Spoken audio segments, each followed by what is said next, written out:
আজকে গোটা ভারত জুড়ে এত হাজার হাজার দিকে ওয়াকফের সম্পত্তি এমনি হয় কিছু বুঝতে পেরেছেন কেন? ওই সাহাবাদের দেখানো রাস্তা। আমাদের বংশের মুরব্বীরা মাঠের মধ্যখানে জমিটা ওয়াকফ করে এনে রাস্তার গায়ের দামি জমিটা আল্লাহর রাস্তায় দান করেছে। জোরে বলবেন না, এমনি নয়, আখিরাতের জন্য। আমার জিনিস আপনার কষ্ট হচ্ছে কেন? কথা বলে না। আমার জিনিস আপনার জ্বলন লেগেছে কেন? সানাউল্লাহ সিদ্দিকী হাতে একটা দামি ঘড়ি পরেছি, আপনার বুক চচ্চর করছে কেন? আমি তো আপনার থেকে ঝেড়ে নিইনি, আমি আপনার থেকে জোর করে নিইনি, ভালোবাসার লোকেরা কিনে দিয়েছে। আপনার জ্বলন লাগলো কেন? ঠিক বলছি না ভুল বলছি? এটা তো উচিত না। পার্লামেন্টে কদিন আগে ভিডিও দেখলাম, কে যেন উঠে ভর ভর ভর ভর ভর এই দেশে নাই ওই দেশে। আরে বাবা, কোন দেশে কি আছে না আছে আমি দেখে কি করব? আমার দেশে কি আছে এটা তোমরা দেখবে। কথা বলছেন না কেন? কোন দেশের কি আছে ওগুলো আমরা দেখে কি করব? আমার দেশের বিষয় আমরা বুঝবো। বন্যা ঠিক বলছি বলে, অন্যের দেশে তো অনেক কিছু আছে, সব বিষয়ে অন্যের দেশ দেখা হবে? তা তো দেখা হচ্ছে না। তাহলে ওয়াকফের বেলায় দেখা হচ্ছে কেন? আমরা আমাদের ভারতবর্ষে জাতি ধর্ম বর্ণ নির্বিশেষে কাঁধে কাঁধ মিলিয়ে বস করি। আমার হিন্দু ভাইদের দেবত্ব সম্পত্তি আছে না নাই? আমার হিন্দু ভাইদের দেবত্ব সম্পত্তি ওটা তানাদের আছে, ওটা তো আমার মাথা দিয়া তো উচিত না। ঠিক না ভুল বলছি? কোন দেশের কি আছে আমার দেখে লাভ না, আমার দেশে কি আছে আমাদের দেখতে হবে। পৃথিবীর মানচিত্রে ভারত একটা নাম করা দেশের নাম হচ্ছে ভারতবর্ষ। পৃথিবীর মানচিত্রে একটা প্রভাবশালী দেশের নাম হলো ভারতবর্ষ। না তেরা হে না মেরা হে, হিন্দুস্তান সবকা হে। ना तेरा है ना मेरा है, हिंदुस्तान सबका है। नहीं समझेगा ये बात तो नुकसान सबका है। जो इसमें मिल गई नदियां दिखलाई नहीं देती, महासागर बनाने में मगर एहसान सबका है। ভারত এমনি গড়ে নেই। 200 বছর ইংরেজের রাজত্ব, ইংরেজদের গোলামতি থেকে ছিনিয়ে হিন্দু মুসলমান জৈন খ্রিস্টান বৌদ্ধ দলিত আদিবাসী পাঞ্জাবি গুজরাটি মালয়েশিয়া শিখ, এই 200 বছর ইংরেজের রাজত্ব থেকে ইংরেজের গোলামতি থেকে তাদের হাত থেকে দেশকে ছিনিয়ে সবাই রক্তের বিনিময়ে ভারতের মানচিত্রের ভারতের পতাকা উত্তোলন করেছে। জোরে বলে সুবহানাল্লাহ। কিসের অশান্তি আমাদের মধ্যে? কিসের ভেদাভেদ আমাদের মধ্যে? কই আমাদের সমাজে হিন্দু মুসলমানের তো কোনো ঝগড়া না। 3 নম্বর লোকটা কোথা থেকে চলে এলো? কথা বলে না। কই আমাদের মধ্যে হিন্দু মুসলমানের অশান্তি নাই তো 3 নম্বর ব্যক্তি কোথা থেকে এসে দাঙ্গা লাগাতে চায়? অশান্তি করলে আমরা কষ্ট পাবো, 3 নম্বর লোক এসি রুমে বসে বসে মজা নেবে। তাই আমাদের উচিত এই 3 নম্বর ব্যক্তির থেকে দূরে থাকা। আমার সমাজ, আমাদের সমাজ, আমাদের রাজ্য, আমাদের দেশের, আমাদের গ্রাম, আমাদের পাড়া, আমাদের এলাকা, আমাদের সমাজের ব্যক্তিত্ব, আমাদের নৈতিক দায়িত্ব, এটাকে অটুট রাখা। অন্যায় যে করবে তার শাস্তি হবে, সেটা যেই হোক, যে ধর্মের হোক। ধর্ম থেকে শাস্তি নাই, অন্যায় থেকে শাস্তি হবে। আমাদের হাজার হাজার বিঘে সম্পত্তি কিছু লোকের বুক চচ্চর শুরু হয়ে গেল। আমাদের মুরব্বীরা এগুলো চুরি করে নাই, তাদের মেহনতে রক্তের পানি করা পয়সা দিয়ে কিনে আল্লাহর রাস্তায় মাদ্রাসা, মসজিদ, খানকা, ঈদগাহ, কবরস্থানের হেফাজতের জন্য আল্লাহর রাস্তায় দান করে দিয়েছে। জোরে বলো। আমার ভাইয়েরা, বাচ্চারা, ছেলেরা, যুবকেরা, মুরব্বীরা, যে কথা বলছি, আমাদের বংশে মাই মুরব্বীরা আল্লাহ আল্লাহর রাসূলের ভালোবাসা এগুলি সব দান করে দিয়েছে। এগুলি ওয়াকফিল্লাহ করেছে, আল্লাহর রাস্তায় দান করেছে। আমার জিনিস থেকে আপনার কেন কষ্ট হচ্ছে? সেদিনে পার্লামেন্টে একজনের বক্তব্য শুনলাম, তিনি বলছেন আমরা এগুলোকে নিয়ে ভারতের গরিব মুসলমানদের ডেভেলপের জন্য কিছু করব। ভাবতে অবাক লাগে, জানাদের সামনে ট্রেনের মধ্যে নিরীহ মুসলমানগুলিকে পিটিয়ে পিটিয়ে হত্যা করে দেওয়া হয়। খাবারের নামে একজনের উপর তহমত দিয়ে পিটিয়ে পিটিয়ে হত্যা করে দেওয়া হয়। মুসলমান হবার জন্য ট্রেনে সফরে করার জন্য তার দাড়িটাকে হাতে করে ধরে কানে টেনে টেনে চড় মারা হয়। সেই সময়ে তাদের মুখ থেকে কোনো বিবৃতি পাওয়া যায় না, পার্লামেন্টে এই বিষয়ে কোনো আলোচনা হয় না। সেই লোকগুলি আজকে কুমিরের কান্না কেঁদে বলছে ওয়াকাফের সম্পত্তি গরিব মুসলমানদের ডেভেলপ করব, ভাবতে আমাদের অবাক লাগে। পার্লামেন্টে ওয়াকাফের নিয়ে আলোচনার আগে চাই না 10,000 একর সম্পত্তি আমার ভারতে দখল করে গ্রাম করে বসে আছে, সেইটা পার্লামেন্টে আগে ওটা দরকার ছিল। লজ্জাতে এটা আমাদের লাগে। ধর্মের মধ্যে অশান্তি, ধর্মের খেলা খেলতে ভারতে ব্যস্ত, ঘৃণা লাগে এগুলো। সব দিক থেকে যখন ফেল, চাকরি নাই, কর্ম নাই, এডুকেটেড নাই, স্বাস্থ্য নাই, কিচ্ছু নাই, সব দিক থেকে যখন ফেল, একটা জাতিকে ধরে সেই জাতিকে পেরেশান করা হচ্ছে। এই মানসিকতাকে ঘৃণা করি, মানসিকতা ধিক্কার জানাই। কথা ঠিক বলছে না ভুল বলছে? আজকে বলেন চাইনা আমার দেশের 10,000 একর সম্পত্তি দখল করেছে, পার্লামেন্টে কবার আলোচনা হয়েছে এই বিষয়ে, কটা বিল পাস করেছে এই বিষয়ে? লজ্জা লাগে না? একটা সম্প্রদায়কে হিংসার চোখে দেখে সেই সম্প্রদায়ের সম্পত্তি হস্তক্ষেপ করার জন্য আপনি আইন আনছেন। 300 বছরের পুরাতন কবরস্থান বল্টুজারতে ভেঙে দেওয়া হচ্ছে, মসজিদগুলোকে শহীদ করে দেওয়া হচ্ছে। এত হীন মানসিকতা, এত নোংরা মানসিকতা, ধিক্কার জানাই আল্লাহ। এই জালেমের হাত থেকে আল্লাহ আমাদের হেফাজত করে, বলুন আমিন। জোরে বলেন আল্লাহুম্মা আমিন। হিন্দু মুসলমানের মধ্যে অশান্তি লাগিয়ে দিয়ে এই সুযোগে গ্যাসে 50 টাকা করে বাড়িয়ে দিয়েছে, কোনো খবরই নাই। আমরা তো ধর্মের অশান্তিতে মেতে আছি।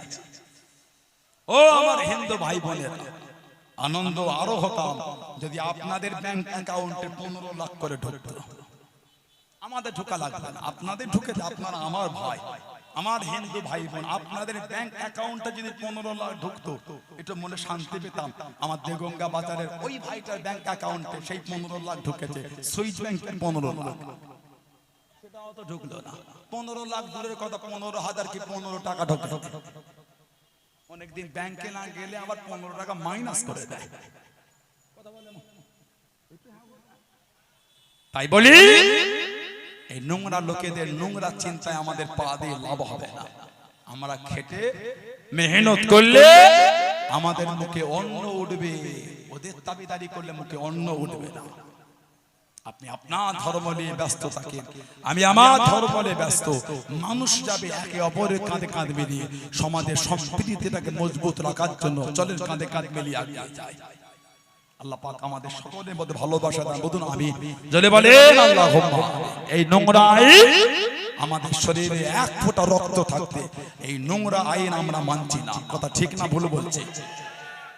এই কালা আইন ওয়াকাফের সম্পত্তিকে নিজের হাতে দখল করার জন্য নোংরা আইন মুসলমানের শরীরে 1 ফোঁটা রক্ত থাকতে মুসলমান এটাকে মানতে পারে না। আমার হিন্দু ভাই বোনেদের ভুল বোঝানো হচ্ছে। আমাদের এই আন্দোলন আপনাদের বিরুদ্ধে না, আমরা আশাবাদী আপনারা আমাদের কাঁধে কাঁধ মিলিয়ে আন্দোলন কারো তীব্র তৈরি করবেন। আমরা আশাবাদী আপনারা আমাদের কাঁধে কাঁধ দেবেন, এই আশা আমরা আপনাদের কাছে রাখলাম।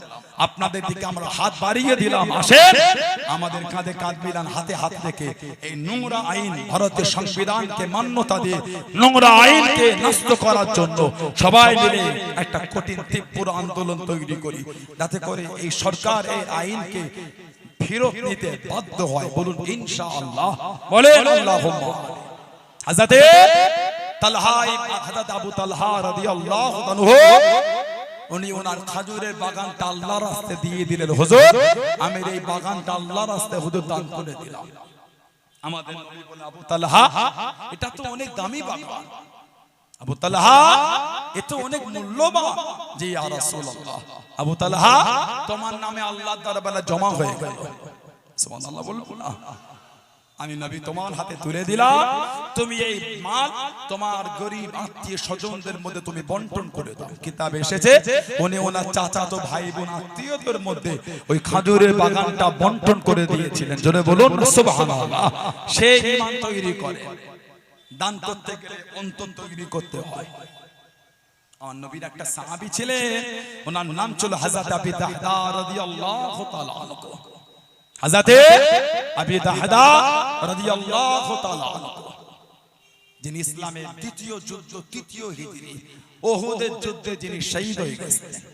70টা সাহাবার মধ্যে উনিও একজন। জানার লাশ উহুদের জমিনে পড়ে আছে, শরীরের মধ্যে চাদর চাপা। আল্লাহ নবী কাঁদতে কাঁদতে ওনার কাছে গেলেন। জোর করে নবী কাঁদতে কাঁদতে শরীর থেকে চাদরটা সরিয়ে বললেন, ইয়া আবি দাহদা কাম মিন ইসকিরিদাইন লি আবি দাহদাই ফিল জান্নাহ, ইয়া আবি দাহদা কাম মিন ইসকিরিদাইন লি আবি দাহদাই ফিল জান্নাহ। আবি দাহদা, আমি নবী এখান থেকে আল্লাহর জান্নাতে তোমার জন্য খালি খেজুরের বাগান আর বাগান, বাগান আর বাগান, বাগান আর বাগান আমি নবী দুনিয়া থেকে দেখতে পাচ্ছি। জোরে বলো, আর একটু জোরে বলা গেল না? 70টা সাহাবা উহুদে শহীদ হলেন। এই 70 জনের মধ্যে একজন সাহাবী ছিলেন, ওনার নাম ছিল হযরত মুসআব বিন উমাইর। হযরত মুসআব বিন উমাইর রাদিয়াল্লাহু তাআলা আনহু এত ধনী ঘরের ছেলে, যেই জামাটা জীবন একবার গায়ে দিয়েছে, দ্বিতীয়বার ওই জামাটা কোনদিন আর গায়ে দেয় নাই। সুবহানাল্লাহ বললেন। এত জমিদার ঘরের ছেলে, মক্কা শরীফে যে রাস্তা দিয়ে হেঁটে হেঁটে চলে যেতেন, কিছুক্ষণ পরে যেই হাঁটতো দাঁড়িয়ে বলে দিত এই রাস্তা থেকে হযরত মুসআব বিন উমাইর হেঁটে হেঁটে গিয়েছেন। কেন? এত দামি খুশবু মাখতেন। মক্কা শরীফে অত দামি খুশবু কেউ মাখতো না। আল্লাহ নবীর কম বেশি 1.5 লক্ষ সাহাবা, এই 1.5 লক্ষর মধ্যে উনি একা, জানাকে পুরো আমার নবীর মতন দেখতে ছিল। জোরে বলুন, আর একটু ভালোবাসায় বলা গেল না? হযরত মুসআব বিন উমাইর এক লম্হার জন্য আমার নবীর চেহারা দেখে ঈমানের কালিমা পড়ে মুসলমান হয়ে গেলেন। জোরে বলুন। আল্লাহ নবী ইসলামের সর্বপ্রথম জানাকে মক্কা শরীফ থেকে মদিনা শরীফে নবী পাক প্রতিনিধি করে পাঠিয়েছিলেন নবী সফি। উনি নবী পাকের আগে মদিনা শরীফে গেছেন। কিতাবে এসেছে আল্লাহ নবী যখন নবাবী শরীফে হজ করতে, উনি আমার নবীর সামনে দিয়ে হেঁটে চলে গেলে বা নবী পাকের কাছে এসে বসলে আল্লাহ নবী ওনার চেহারা দেখলে ঝরঝর করে কেঁদে ফেলতেন। আহা, আমার নবীর নূরের চোখ দিয়ে টপ টপ করে পানি ঝরতো। সাহাবারা বলতেন, হুজুর আপনি মুসআব বিন উমাইরকে দেখে কেন কাঁদেন? আমার নবী কাঁদতেন আর বলতেন, ও আমার সাহাবারা, আমি নবী ওর ওই জীবনটাও দেখেছি, যে জীবনে যে জামাটা একবার গায়ে দিয়েছে, দ্বিতীয়বার আর গায়ে দেয়নি। ও আল্লাহ আল্লাহর রাসূলকে এত ভালোবেসেছে, আজকে আমার দরবারে এসে বসেছে ছিঁড়া ফাটা তালি দিয়া তাপ্পি দিয়া জামা পরে। জোরে বলবেন না সুবহানাল্লাহ। উহুদের সাহাবাদের 3টে কাতার হয়ে গেছে। একটা কাতার আল্লাহর নবীকে 12 জন ঘিরে রেখেছে, 12 জন। 11 জন আনসারী মক্কা শরীফে, আপনার 11 জন মদিনা শরীফে, একজন মুহাজির হিজরতকারী মক্কা শরীফে, 12 জন সাহাবা রাদিয়াল্লাহু আনহুম আজমাইন। যে উহুদের আল্লাহর নবীর লোহার হেলমেটটা ভেঙে শির মুবারকে নবী পাকের লোহার টুকরোটা গিতে গিয়েছিল। আল্লাহর নবীর নূরের দানদানটা শহীদ হয়ে গেছিল। নবীকে তীর মেরেছিল, নাম ছিল আব্দুল্লাহ ইবনে কামাত। আব্দুল্লাহ ইবনে কামাত আমার নবীকে তীর মেরেছিল। আহা, আল্লাহ নারাজ হয়ে গেলেন। কিয়ামত পর্যন্ত এই আব্দুল্লাহ ইবনে কামাতের খানদানের ওই দাঁতটা আর হবে না। যে আমার নবীকে তীর মেরে নবীর দানদান শহীদ করেছে, কিয়ামত পর্যন্ত ওর খানদানের ওই দাঁতটা আর উঠবে না। আল্লাহ নারাজ হয়ে গেছে। নবী পাক উহুদে একটু কমজোর হয়ে গেলেন। উহুদে আরেকটা দল তলোয়ারটা নামিয়ে কাঁদতে কাঁদতে চলে যাচ্ছেন। কেন? মুনাফিকেরা লটিয়েছিল, তোদের নবীকে শহীদ করে দিয়েছে, তোদের নবী। সাহাবারা তলোয়ার নামিয়ে ফিরে ফিরে চলে যান।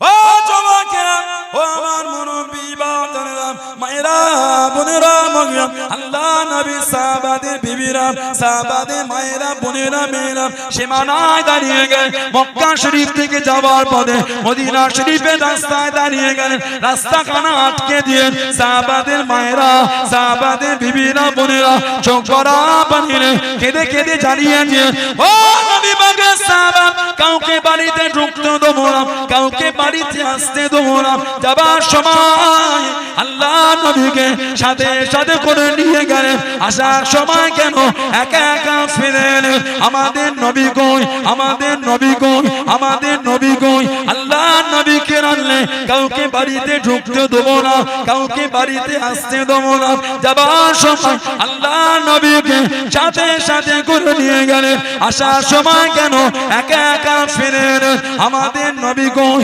আমাদের নবী কই ও যুবক আল্লাহ নবী উহুদে পারে দাঁড়িয়ে গেলেন আল্লাহ নবী উহুদে পারে দাঁড়িয়ে আওয়াজ দিয়ে আনা মুহাম্মদ ইবনে আব্দুল্লাহ আনা মুহাম্মাদুর রাসূলুল্লাহ সাল্লাল্লাহু আলাইহি ওয়াসাল্লাম আমি নবী জিন্দা নবী আমি নবী জিন্দা নবী আল্লাহ নবী নূরে জবান শরীফের আওয়াজ কানা 15 থেকে 20 কিলোমিটার দূরে আল্লাহ পাকের হুকুমে সাহাবাদের কানে কানে পৌঁছে গিয়েছিল জোরে বলুন সুবহান আর একটু জোরে বলুন সুবহান 15 থেকে 20 কিলোমিটার দূরে সাহাবাদের কানে কানে আওয়াজ আল্লাহর হুকুম পৌঁছে গেল সাহাবারা আবার উহুদে ছুটছে উহুদে সাহাবাদের তিনটে কাতার আর একটা কাতার হযরত মুসআব বিন উমাইর রাদিয়াল্লাহু তাআলা আনহু 40 বছর বয়স হুজুরে 40টা বছর বয়স এই তিন কাতারের মধ্যে আরেকটা কাতারে ছন্ন ছাড়া উহুদের ময়দান সাহাবারা সব ছন্ন ছাড়া হয়ে গেল হযরত মুসআব বিন উমাইর তলোয়ার হাতে নিয়ে নিলেন ও যুবকেরা ডান হাতে তলোয়ার কানানে যুদ্ধখানা চালিয়ে যায় যুদ্ধখানা চালিয়ে যায় আল্লাহ রাসূল সাহাবী হযরত মুসআব বিন উমাইর রাদিয়াল্লাহু তাআলা আনহু ডান হাত কানা কেটে দিল হুজুরকে দমাতে পারলো না হুজুরকে আটকাতে পারলো না আল্লাহ দ্বীনের জন্য যুদ্ধে জান্নাখানা বাম হাতে করে তুলে যুদ্ধখানা চালিয়ে যায় যুদ্ধখানা করে যায় হযরত মুসআব বিন উমাইর রাদিয়াল্লাহু তাআলা আনহু বাম হাত কানা কেটে দিল হুজুরকে দমাতে পারলো না হুজুরকে আটকাতে পারলো না ও যুবক আল্লাহ রাসূল সাহাবী হযরত মুসআব বিন উমাইর আল্লাহ দ্বীনের জন্য আল্লাহর ইসলামের জন্য যুদ্ধে জান্নাখানা দাঁড়িয়ে থুতনি করে চিবে মুখটাকে ঘুরিয়ে ধরে উঁচু করে ধরে যুদ্ধখানা চালিয়ে যায় জনে বলুন সুবহান আর একটু জনে বলুন সুবহান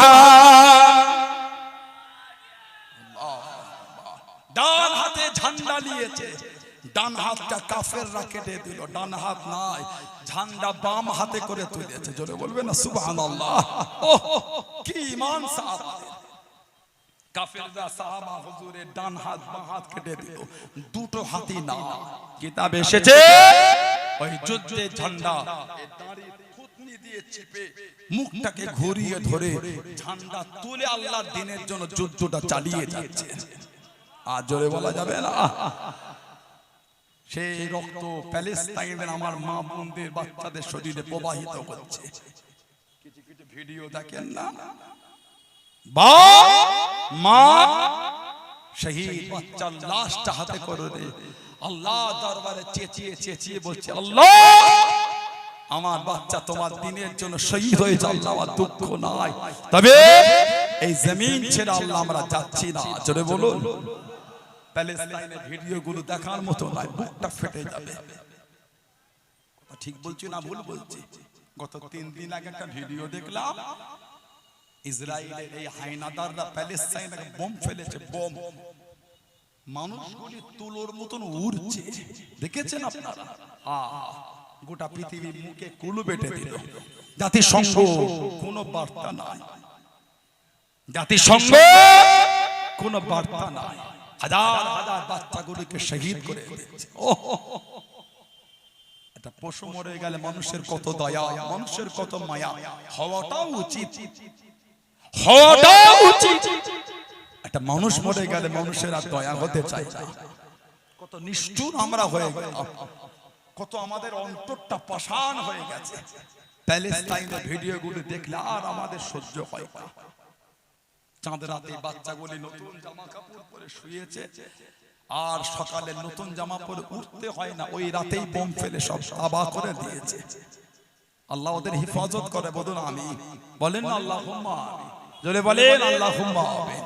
এই রব্বে কাবা, এই কাবার মালিক, এই দোনো জাহানের মালিক, এই কুল কায়নাতের মালিক আল্লাহ, আল্লাহ আমাদের জীবনের গুনাহ মাফ করে আল্লাহ, একবার আমাদের উপর খুশি হয়ে আল্লাহ, আবার একবার কি সে আব্রাহা হস্তি বাহিনীকে ধ্বংস করার মতো আল্লাহ যাকে যাকে পাকি আল্লাহ পাক আরেকবার কি আপনি পাঠাতে পারেন আল্লাহ, আল্লাহ ওদের উপর আরেকবার গায়েবী মাদাদ আল্লাহ পাঠিয়ে দেন। বলেন আল্লাহুম্মা আমিন, জোরে বলেন আল্লাহুম্মা আমিন, জোরে বলেন আল্লাহুম্মা আমিন। আল্লাহ এই নোংরা মানসিকতার, হীন মানসিকতার লোককে আল্লাহ ধ্বংস করে দেন। বলুন আমিন, জোরে জোরে বলেন আল্লাহুম্মা আমিন। হযরতে মুসআব বিন উমাইর রাদিয়াল্লাহু তাআলা দুটো হাত ওনার কেটে দিল, দাঁড়ি থুতনি দিয়ে ঝান্ডা চিপে ঝান্ডাটা উঁচু করে রেখে যুদ্ধ করে যাচ্ছেন। জোরে বলবেন না, কি ঈমান আমার নবীর সাহাবাদের।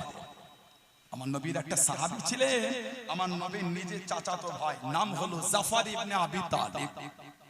হযরতে জাফর ইবনে আবি তালিব রাদিয়াল্লাহু তাআলা অষ্টম হিজরি জঙ্গে মুতা বা মওতার যুদ্ধ হয়েছিল। হেরাক্কেল বাদশা রোমকদের বিরুদ্ধে রোমক আল্লাহর নবী 3000 সৈন্য পাঠালেন। সেনাপতির দায়িত্ব দিলেন তিনজন, হযরতে যায়েদ ইবনে হারেসা, হযরতে জাফর ইবনে আবি তালিব, হযরতে আব্দুল্লাহ ইবনে রাওয়াহা রাদিয়াল্লাহু আনহুম আজমাইন। হেরাক্কেল বাদশার সৈন্য ছিল 2 লক্ষ ট্রেনিং প্রাপ্ত। অনেকে বলে ইসলাম নাকি গায়ের জোর দেখিয়ে প্রচার হয়েছে। ইসলাম তলোয়ারের জোরে প্রচার হয়েছে। যদি তলোয়ারের জোরে ইসলাম প্রচার হতো, আল্লাহ নবী ওই হেরাক্কেল বাদশার উল্টো দিকে 2 লক্ষর উল্টো দিকে নবী 3 লক্ষ পাঠাতেন, 3000 পাঠাতেন। কথা ঠিক বলছে না ভুল বলছে? ওদিকে 2 লক্ষ আর আমার নবী পাঠিয়েছে মাত্র 3000। যদি ইসলামটা গায়ের জোরে প্রচার হতো, নবী 3000 দিতেন না, 3 লক্ষ পাঠাতেন। আল্লাহ নবী 3 জনকে সেনাপতি করে দিলেন। একজন হযরতে জাফর ইবনে আবি তালিব, প্রথম নম্বর সেনাপতি যায়েদ ইবনে হারেসা রাদিয়াল্লাহু তাআলা। জানাকে আমার নবী তায়েফে গেছিলেন। তায়েফ এত কষ্ট নবীকে তায়েফে দিয়েছিল। আমার আল্লাহর নবীর নূরের জুব্বাটা রক্তে লাল হয়ে গেছে। কিতাবে এসেছে আল্লাহর নবীর জিসিম শরীফে পাথর ছুঁড়ে ছুঁড়ে বেরিয়েছিল। নবী পাকের জুব্বাটা রক্তে লাল হলো, তারপরেও নবী দোয়া করলেন, আল্লাহ এরা আমায় চেনে না, আল্লাহ এদের মাফ করে দেন। জোরে বলো, আর একটু জোরে বলা গেল না। হযরতে যায়েদ ইবনে হারেসা রাদিয়াল্লাহু আনহু শহীদ হয়ে গেলেন। ইন্না লিল্লাহি ওয়া ইন্না ইলাইহি রাজিউন। নবী পাক নববী শরীফে বসে বসে একটা একটা করে সাহাবা শহীদ হচ্ছে, নবী একটা একটা করে নাম ধরে ধরে বলছেন আর কাঁদছেন। আল্লাহ নবী বললেন, এবার যুদ্ধে ঝান্ডা তুলল আমার চাচাতো ভাই জাফর ইবনে আবি তালিব। ডান হাতে ঝান্ডা তুলে যুদ্ধ করছে, ওনার ডান হাতটাকে কাফেররা কেটে দিয়েছে। যুদ্ধের ঝান্ডা বাম হাতে করে দিলেন, কাফেররা বাম হাতও কেটে দিল। কিতাব এসেছে উনি যুদ্ধের ঝান্ডা এই দাঁতে করে কামড়ে ধরে মুখটাকে উঁচু করে ধরে আল্লাহর দ্বীনের জন্য যুদ্ধটাকে চালিয়ে গিয়েছিলেন। জোরে বলো, আর একটু জোরে বলা গেল না। হযরতে আমার নবী সাহাবী মুসআব বিন উমাইর শহীদ হয়ে গেলেন। ইন্না লিল্লাহি ওয়া ইন্না ইলাইহি রাজিউন। আল্লাহর নবী হুকুম দিয়ে দিলেন, এক একটা কবরে 2 জন করে সাহাবাদের দাফন করে দাও। সব কবরে সাহাবাদের দাফন হচ্ছে উহুদে। আল্লাহর নবী নিজের ফুফু জান ছিলেন হযরতে সাফিয়া বিনত আব্দুল মুত্তালিব। হযরতে সাফিয়া বিনত আব্দুল মুত্তালিব উনি হাতেতে 2টো চাদর নিয়ে কাঁদতে কাঁদতে ছুটছেন আর বলছে, শুনেছি আমার ভাই হযরতে আমির হামজা রাদিয়াল্লাহু তাআলা আনহু তানাকে নাকি কাফেররা শহীদ করে দিয়েছে। শুনেছি আমার ভাই তানার এই চোখ দুটোকে কাফেররা উঠিয়ে নিয়েছে।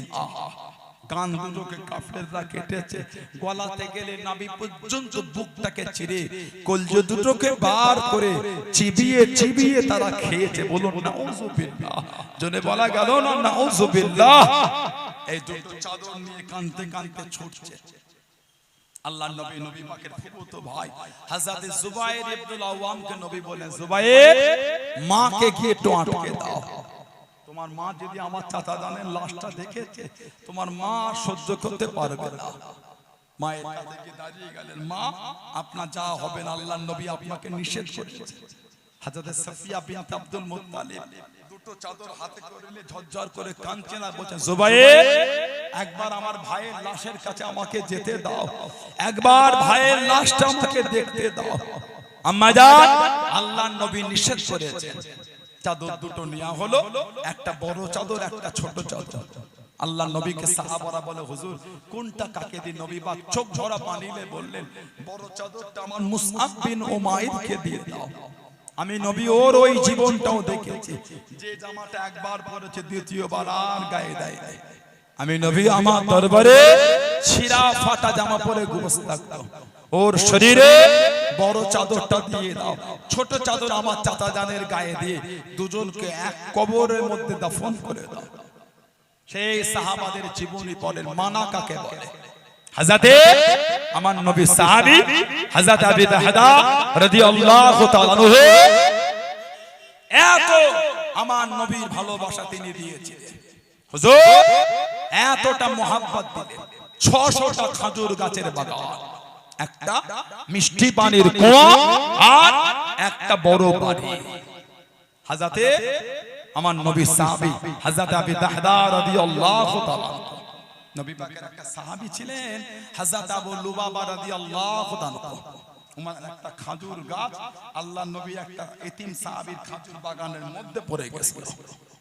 মানে এত বললেন, গাছটা দিল না। নবী দরবারে বিচার চাইতেন। আল্লাহর নবী বলেন, ডাকো আমার আবু লুবাবাকে ডাকো। নবীর কাছে ডাকা হলো।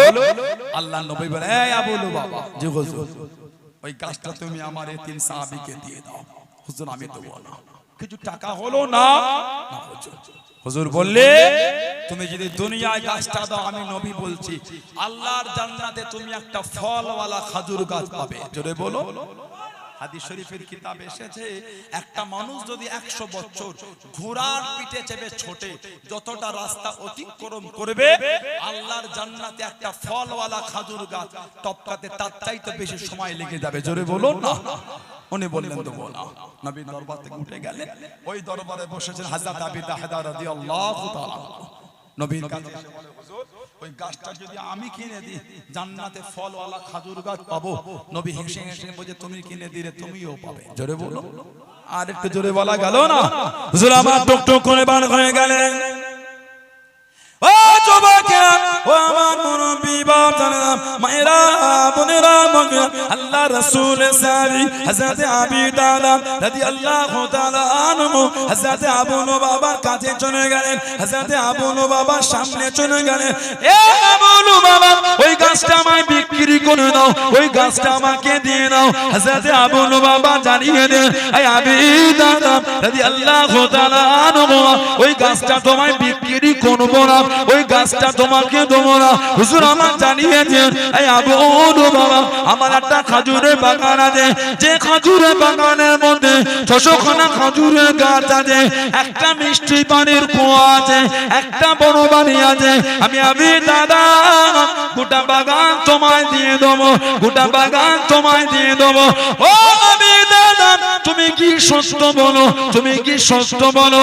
হ্যাঁ, বাগান দিয়ে দেবো। হুজুর আমার খেজুরের গাছটা কিনে নিয়ে আল্লাহ নবী এতিম সাহাবীকে দিয়ে দিয়ে, আল্লাহ নবী এতিম সাহাবীকে জানিয়ে নে, আল্লাহ নবী সামনে চলে গেলেন। আল্লাহ নবী কাছে দিকে দাঁড়িয়ে গেলেন। আসসালামু আলাইকুম ইয়া রাসূলুল্লাহ, হাবিবাল্লাহ। আল্লাহ নবী সালামের জবাব করে দেন, আল্লাহ নবী সালামের উত্তর করে দেন। আল্লাহ নবীকে জানিয়ে দেন, ইয়া রাসূলুল্লাহ, হাবিবাল্লাহ, আল্লাহ পাকের নবী, আল্লাহ পাকের জান্নাতে খেজুর গাছের গাছটা কি পাবো হুজুর? খেজুর গাছটা কি পাবো হুজুর? আল্লাহ নবী জিজ্ঞাসা করেন। আল্লাহ নবী জানতে চাইলেন, ও বাবা বিদারা, কিসের বিনিময়ে নিলে বাবা, কিসের বিনিময় নিলে বাবা? ইয়া রাসূলুল্লাহ হাবিবাল্লাহ, ইয়া রাসূলুল্লাহ হাবিবাল্লাহ, আল্লাহ পাকের নবী, আমি আবি দাদা, আমার একটা খেজুরের বাগান ছিল, যে খেজুরের বাগানে 600খানা খেজুরের গাছ ছিল, একটা মিষ্টি পানির কুয়া ছিল, একটা বড় বাড়ি ছিল। আমি আবি দাদা গোটা বাগান খানা দিয়ে দিয়েছি। আল্লাহ নবী জানিয়ে দেন, আল্লাহ নবী শুনিয়ে দেন, ও বাবা আবি দাদা, আল্লাহ পাকে জান্নাতে আর একটা খেজুর গাছ না, আর একটা খেজুর গাছ না। কাম্মি নিস্কি হৃদয় লিয়াবি দাদাই ফিল জান্নাহ, কাম্মি নিস্কি হৃদয় লিয়াবি দাদাই ফিল জান্নাহ। ও বাবা আবি দাদা, আল্লাহ পাকে জান্নাতে তোমার জন্য খালি খেজুরের বাগান আর বাগান, খেজুর গাছের বাগান আর বাগান আমি নবী দুনিয়া থেকে দেখতে পাচ্ছি। জোরে বলুন সুবহান, আর একটু জোরে বলুন সুবহান। আল্লাহু আকবার।